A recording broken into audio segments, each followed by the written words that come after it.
미션 let's go 저 건물을 찾으러 Kanker ovarium, sebuah penyakit yang memengaruhi 1 dari 70 wanita di negara-negara maju, merupakan masalah serius dalam bidang kesehatan perempuan. Subtipe kanker ovarium serosa tingkat tinggi, atau HGSOC, adalah yang paling umum dan agresif, menyebabkan sebagian besar kasus yang sudah lanjut. Tingkat kelangsungan hidup pasien kanker ovarium selama 10 tahun terakhir kurang dari 30%, dan ini tidak mengalami perbaikan signifikan selama 3 dekade terakhir, meskipun ada kemajuan dalam diagnosis dan perawatan. Penanganan standar untuk kanker ovarium terdiri dari operasi untuk mengurangi ukuran tumor yang diikuti oleh kemoterapi menggunakan kombinasi paklitaxel dan karboplatin. Meskipun sekitar 80% pasien merespons baik terhadap pengobatan lini pertama ini, banyak dari mereka mengalami kekambuhan tumor dan perkembangan resistensi terhadap kemoterapi. Biasanya ini terjadi dalam waktu median 15 bulan setelah diagnosis. Salah satu aspek penting dalam patogenesis kanker ovarium adalah angiogenesis, yaitu pembentukan pembuluh darah baru yang mendukung pertumbuhan tumor. Proses ini juga berperan dalam pembentukan asites atau kumpulan cairan di perut dan penyebaran metastasis. Oleh karena itu, penelitian intensif dilakukan untuk menargetkan angiogenesis sebagai salah satu pendekatan terapotik. Salah satu terapi yang telah mendapatkan perhatian adalah penggunaan bevacizumab, sebuah antibodi monoklonal yang menghambat VEGF-A, faktor pertumbuhan pembuluh darah. Bevacizumab telah disetujui oleh Lembaga Pengatur Obat Eropa atau EMA dan FDA sebagai terapi lini pertama dalam kombinasi dengan kemoterapi untuk kanker ovarium. Pemilihan ini didasarkan pada hasil positif uji klinis fase 3 GOG-0218 yang menunjukkan bahwa pasien yang menerima bevacizumab bersamaan dengan kemoterapi memiliki tingkat kelangsungan hidup yang lebih baik daripada yang hanya menerima kemoterapi. Utama kendala.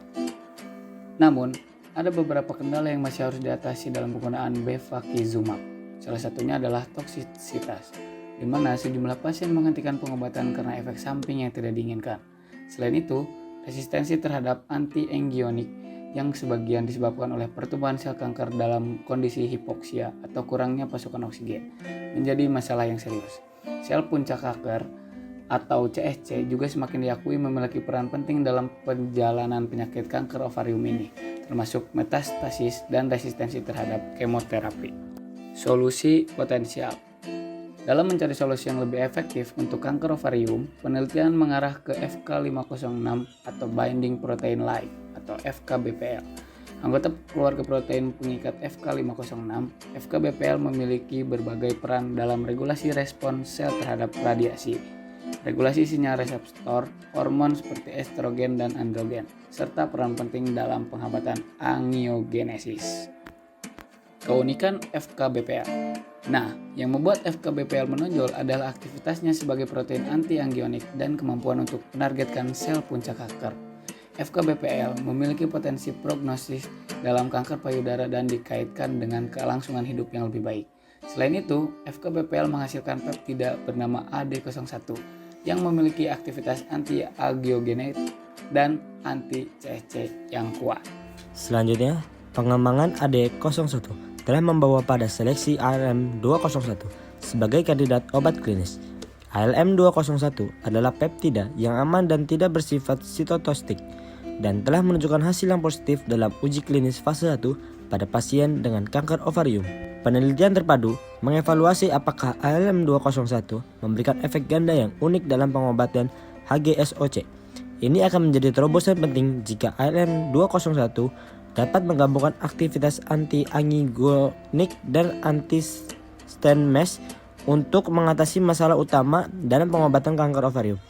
Untuk memulai penyelidikan ini, penelitian dilakukan untuk mengevaluasi kemampuan ALM201 dalam menargetkan sel puncak kanker dalam berbagai jenis sel HGSOC dalam sampel pasien. Potensi terapi ALM201 sebagai agen anti-angiogenik dan anti-CSC dapat memiliki dampak besar dalam pengelolaan klinis pasien dengan kanker ovarium, terutama HGSOC yang belum memiliki solusi yang memadai. Hasil eksperimen in vivo menggunakan tikus menunjukkan hasil yang menarik, termasuk perbedaan dalam respon terhadap ALM201 antara jenis sel HGSOC yang berbeda. Studi lebih lanjut menunjukkan bahwa perbedaan dalam vaskularisasi tumor dan kadar sitokin juga memainkan peran penting dalam efikasi ALM201.